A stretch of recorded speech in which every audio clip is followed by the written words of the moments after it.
Hello students, welcome to the lecture. आज के lecture में आप सभी का स्वागत है।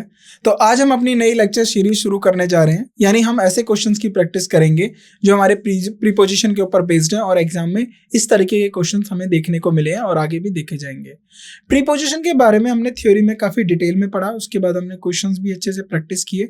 अब प्रीवियस ईयर क्वेश्चन या ऐसे क्वेश्चन जो हाईली एक्सपेक्टेड है हमारे एग्जाम में पूछे जा सकते हैं, उनकी प्रैक्टिस क्यों, ताकि आपने जो थ्योरी पढ़ी है, आपने जो कॉन्सेप्ट और रूल्स प्रीपोजिशन में पढ़े हैं, आप उनसे फैमिलियर हों और इस बात का कॉन्फिडेंस आए कि ऐसे क्वेश्चंस एग्जाम में हमें देखने को भी मिले हैं और आगे भी देखे जाएंगे। क्योंकि जो कॉन्सेप्ट होते हैं या जो हम फॉर्मूले सीखते हैं या जो रूल सीखते हैं वो फिक्स्ड है, उन्हीं के ऊपर ही प्रीपोजिशन के क्वेश्चंस आगे एग्जाम में पूछे जाते हैं और आगे भी पूछे जाएंगे, पहले पूछे भी जा चुके हैं, right.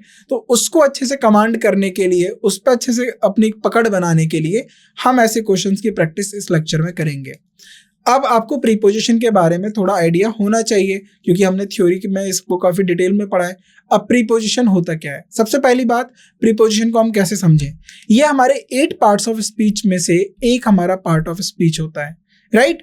So 8 parts of speech में से एक हमारा प्रीपोजिशन भी होता है, ये आपको पता होना चाहिए। और आपको पता है प्रीपोजिशन क्या काम करता है। प्रीपोजिशन जो होता है वो रिलेशन बिल्ड करता है।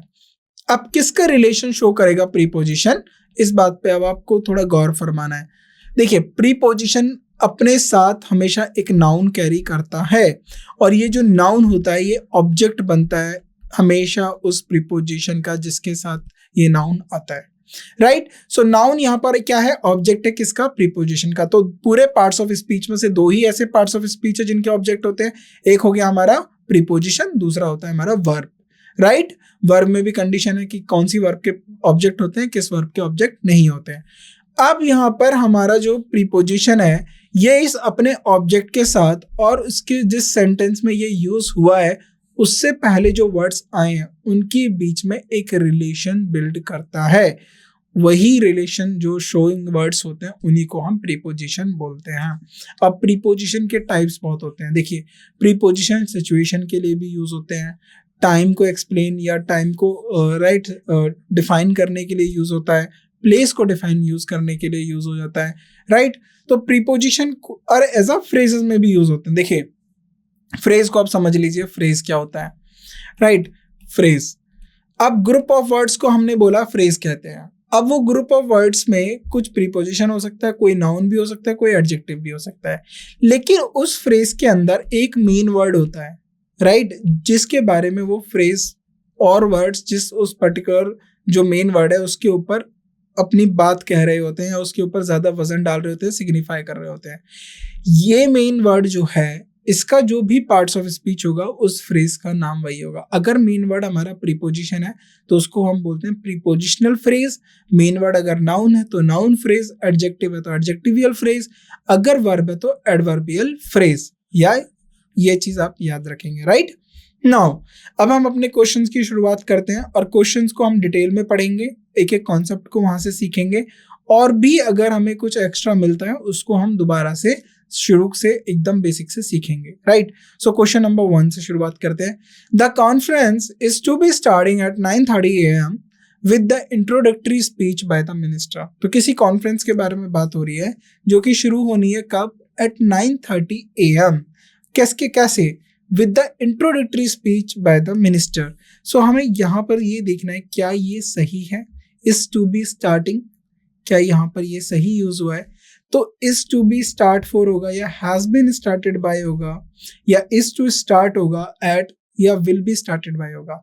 देखिए यहाँ पर जरा ध्यान से देखिए, ये जो एट आया है ना 9:30 PM के साथ, ये बिल्कुल ठीक है क्योंकि एट के बाद हमने एग्जैक्टली टाइम बता दिया कब शुरू होगा। लेकिन यहाँ पर एक वर्ब आई है इज, उसके बाद लिख दिया to be starting. So to be plus starting नहीं होता है, राइट।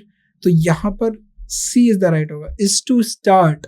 तो यहाँ पर ये टू के साथ देखिए, यहाँ बेसिकली प्रीपोजिशन ना इन्फिनेटिव को लेके जिक्र कर लिया है, यानी टू प्लस वर्ब की फर्स्ट फॉर्म आती है। तो इज टू स्टार्ट एट 9:30, तो सी इज द राइट आंसर। तो यहाँ पर देखिए कौन से टॉपिक की जिक्र कर लिया इन्होंने? प्रीपोजिशन के अंदर ही इन्फिनेटिव पूछ लिया कि टू के साथ वर्ब की फर्स्ट फॉर्म आती है जब हम इन्फिनेटिव लिखते हैं, राइट। इन्फिनेटिव क्या होता है? टू प्रीपोजिशन प्लस वर्ब की first form, right. Now question number 2, we will be going to Rome as soon as we can. तो हम कहाँ जाएंगे? रोम जाएंगे, राइट, जितना जल्दी हो सके। But we are staying in London for some time being. तो हम लेकिन कुछ समय के लिए, राइट, हम कहाँ रुकेंगे? लंदन में। तो देखिए यहाँ किस बात की भाव दे रहा है ये? फॉर सम टाइम बिंग का मतलब होता है कि कुछ समय के लिए। क्या वो फॉर सम टाइम बिंग होता है या फॉर बीइंग सम टाइम होगा, फॉर द टाइम बिंग होगा, एज द टाइम बिंग होगा, एज सम टाइम बिंग होगा? तो जो राइट होता है ना, कुछ समय की जब बात करते हैं कुछ समय के लिए, तो for the time being, C is the right answer, for the time being. तो यहाँ पर होगा for the time being, right. So यहाँ पर हम द यूज कर देंगे। So C is the right answer. Now question number 3, he has been working on the problem for a long time, right, from a long time, but is still not able to solve it। अब जरा ध्यान से देखिए, इसमें हमें error find करनी है। he has been working on the problem, वो किसी एक समस्या पे काम कर रहा है, कब से? बहुत लंबे समय से। but is still not able to solve it, लेकिन अभी भी वो काम कर ही रहा है, लेकिन वो अभी तक उसे सॉल्व नहीं कर पाया है, राइट। तो जब भी हम टाइम पीरियड की बात करते हैं, आप याद रखिएगा टाइम पीरियड की बात करते हैं, राइट। सो इसके लिए हमेशा फॉर यूज करते हैं। और जब हम एग्जैक्ट टाइम की बात करते हैं, जैसे कभी हमने ईयर को मेंशन कर दिया या मंथ का नाम मेंशन कर दिया, डे का नाम मेंशन कर दिया, डेट मेंशन कर दी, तो हम सिंस यूज करते हैं, राइट। सो यहाँ पर फ्रॉम नहीं आएगा, फॉर अ लॉन्ग टाइम आएगा, राइट। सो बी पार्ट में एरर, इसको हम ठीक करेंगे। Now, question number 4. I am pleased to sanction one of a special increment to all the employees with this month. Pleased का मतलब क्या है? खुश, संतुष्ट होना, राइट। किस चीज से संतुष्ट हुआ? कि उसने क्या करा? सैंक्शन किया, क्या करा? One of special increment, increment दिया किसको? अपने एम्प्लॉयज को इस महीने, right. So I am please to sanction, right. अब इसमें हमें देखना है क्या एरर होगा। One special increment to all the employees with this month, right. With this month नहीं होगा, इस मंथ के साथ नहीं होगा, इस मंथ से होगा, from this month, right. So D part में एरर है, तो विद दिस मंथ नहीं, from this month, right. Now question number 5, there was a time when the university took pride in fact that its examination were held in time. देखिए एक समय था जब university क्या करती थी? प्राइड यानी गौरवान्वित महसूस करती थी किस बात पे? कि उसने जो अपने एग्जाम है वो सही समय पे कराए। तो जो राइट टाइम होता है, राइट, किसी समय का जो कोई सही समय होता है किसी भी चीज का, तो उसको हम बोलते हैं ऑन टाइम, राइट। तो देखा होगा आपने, गाड़ियां जो ट्रेन होती है वो प्लेटफॉर्म पे होती है, बस कभी बस स्टेशन पे आती है, राइट। तो उस पर देखा होगा ऑन टाइम, राइट। गाड़ी सही समय पे आ रही है, राइट, डिले नहीं है, सही समय पे, on time. So D part में एरर है, इनकी जगह क्या हो जाएगा? ऑन हो जाएगा। Now question number 6, I am not familiar with all the important places in this town although I have been living there since 2 years। वो ये कह रहा है कि वो फैमिलियर नहीं है किससे? यहाँ की जो महत्वपूर्ण जगह है, राइट, इस शहर की बात हो रही है। ऑल्दो बावजूद इसके कि वो यहाँ कब से रह रहा है? 2 साल से रह रहा है। तो जब भी देखो 2 years क्या है यहाँ पर? 2 years एक टाइम पीरियड है, वो ये बता रहा है कि वो पिछले 2 साल से रह रहा है, राइट। तो 2 years एक टाइम पीरियड की बात हो रही है, राइट। और ये टाइम पीरियड क्या है? किससे रिप्रेजेंट होता है? 4 से, 4। So D is the right answer,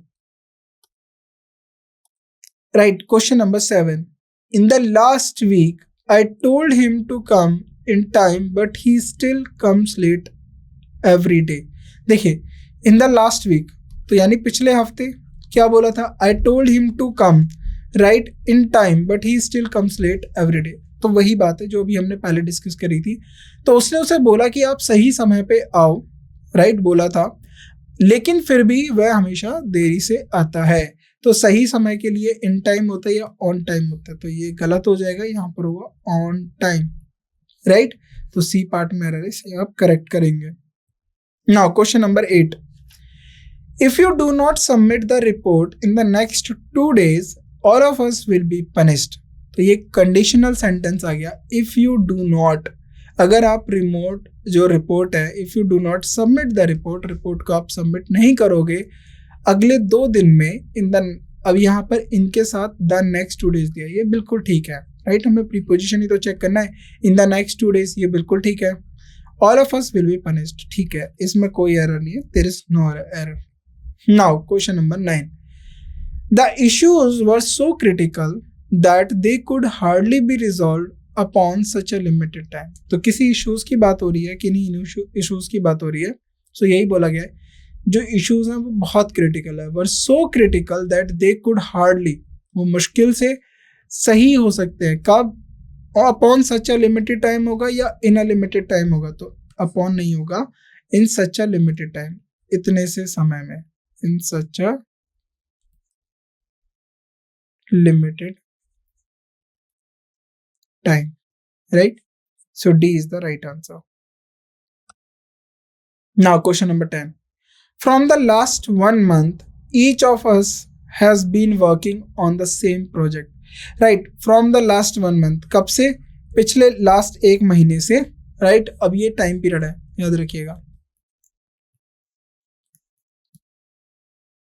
right? ये टाइम पीरियड है, each of us has been working on the same project, तो from नहीं होगा, for the last 1 month होगा, right? So A पार्ट में एरर है, इसको आप ठीक करेंगे।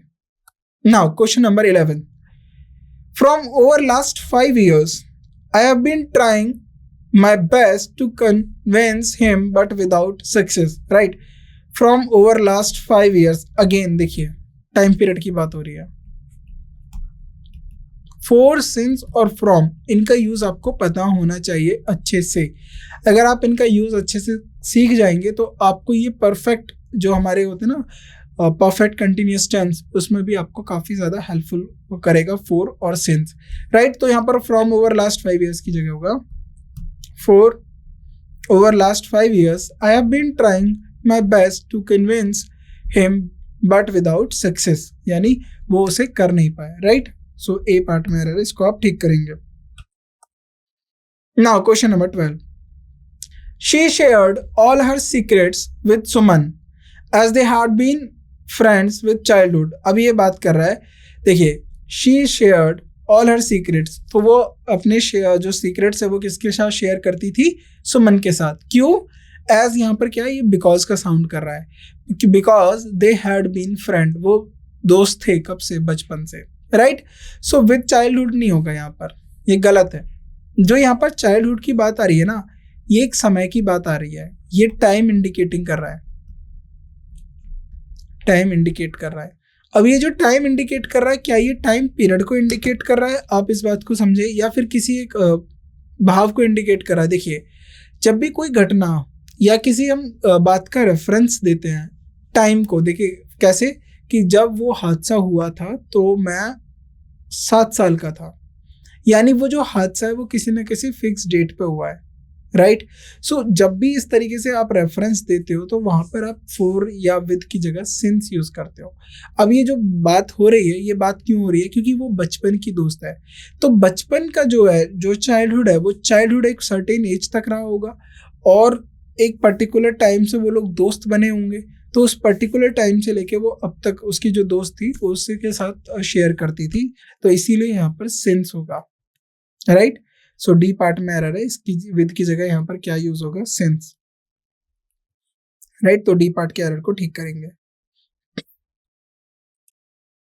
Now question number 13, he has not promoted to the rank of colonel till for a few months of his resignation, यानी उसको प्रमोट नहीं किया गया किस रैंक तक, कर्नल, जो ये कर्नल आर्मी में रैंक होती है, till for a few week, किसके कब तक के लिए, थोड़े हफ्तों के लिए, till for a few week months of his resignation.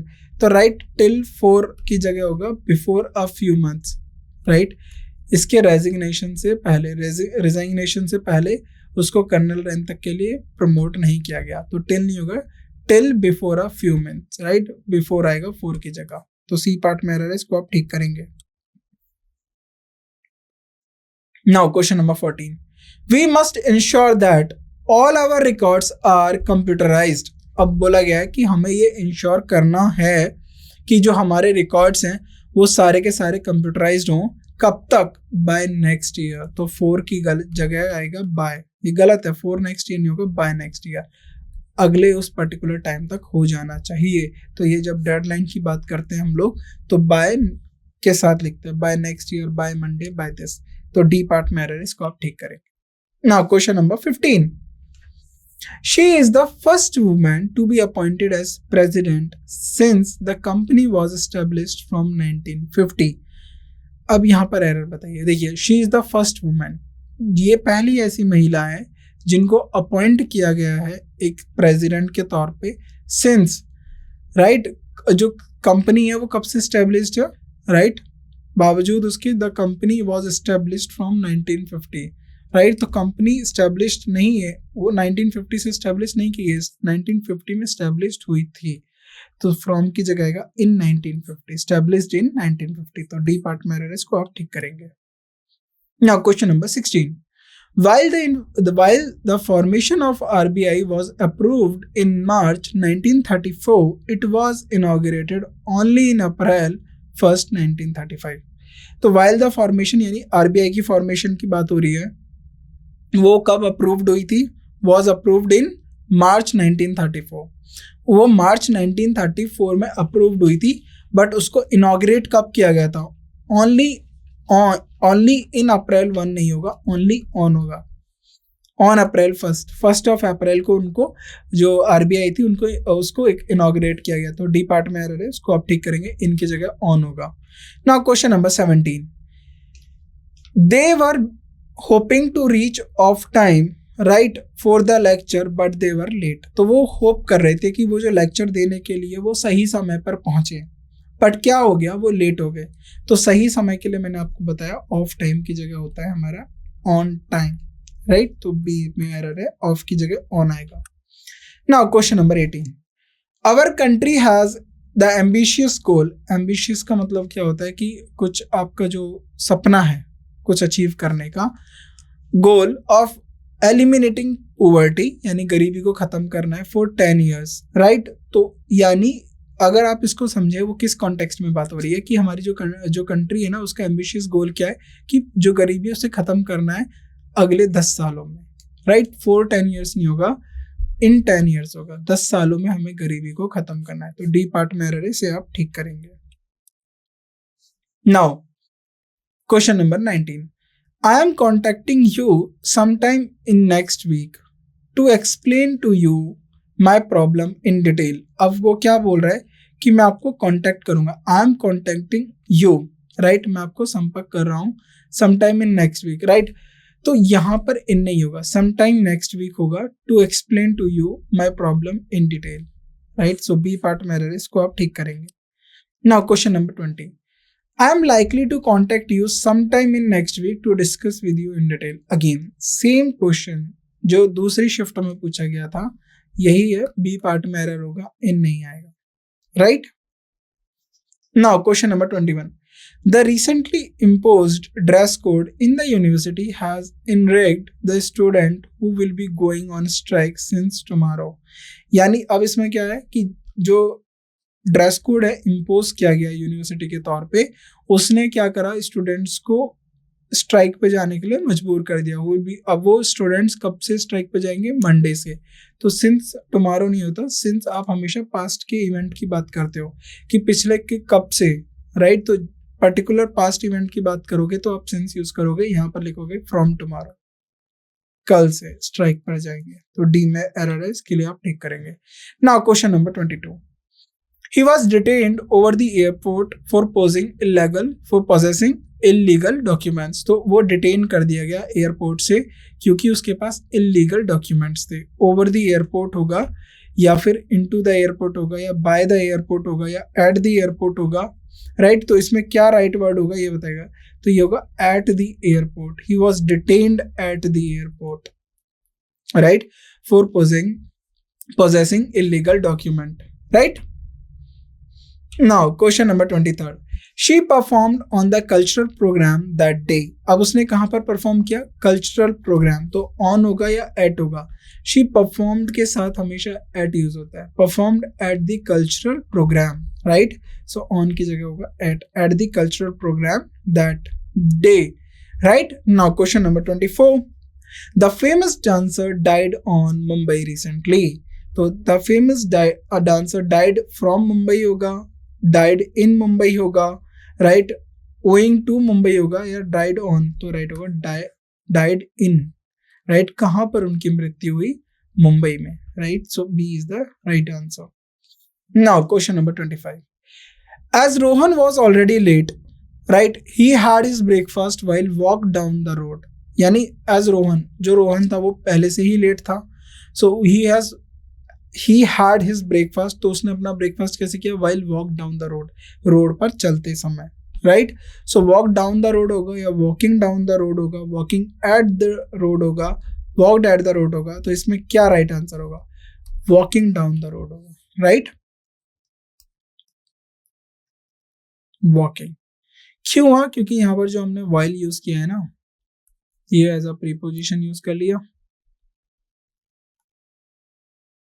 और इसको हमने एज अ, ये हमने जो वॉकिंग जो लिखा है ना, ये इस प्रीपोजिशन का ऑब्जेक्ट है जो कि जिरंड फॉर्म में। जिरंड क्या होता है? जिरंड वर्ब की आईएनजी फॉर्म होती है जो नाउन का काम करती है, तो एज अ सब्जेक्ट काम करेगा ये आईएनजी फॉर्म या एज अ ऑब्जेक्ट काम करेगा, लेकिन ये व्हाइल प्रीपोजिशन है तो उसके लिए एज अ ऑब्जेक्ट काम करेगा, right?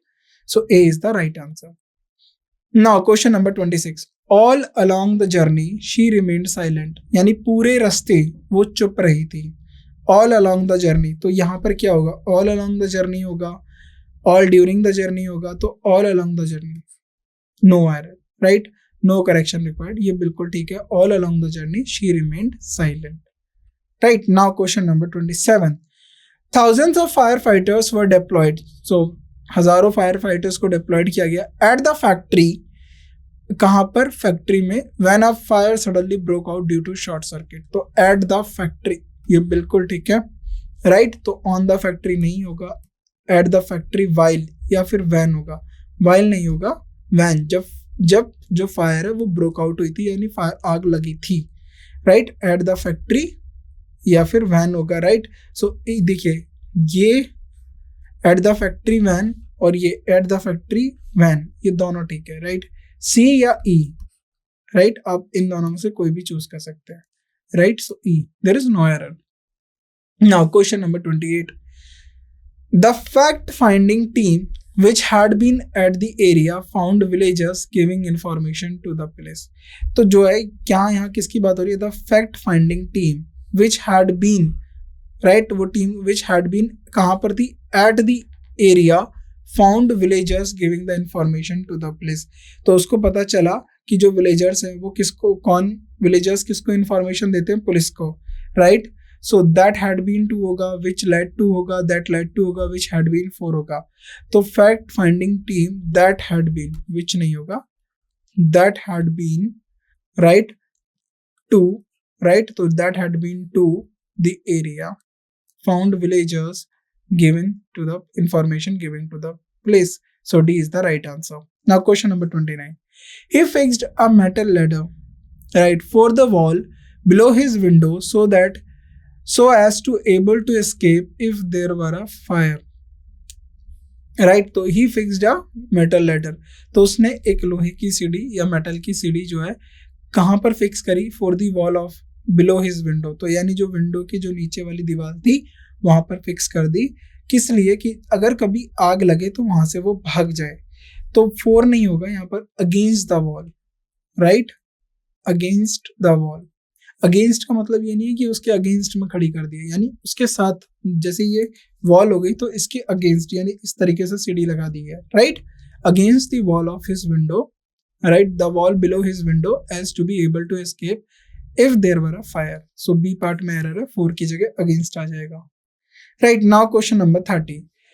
It was 7 o'clock in the evening when the train steamed into the station. Right, so it was 7 o'clock. क्या ये सही दिया? ये बिल्कुल ठीक है। इन द इवनिंग, बिल्कुल ठीक है, 7 o'clock in the evening, when the train steamed into the station, बिल्कुल ठीक है।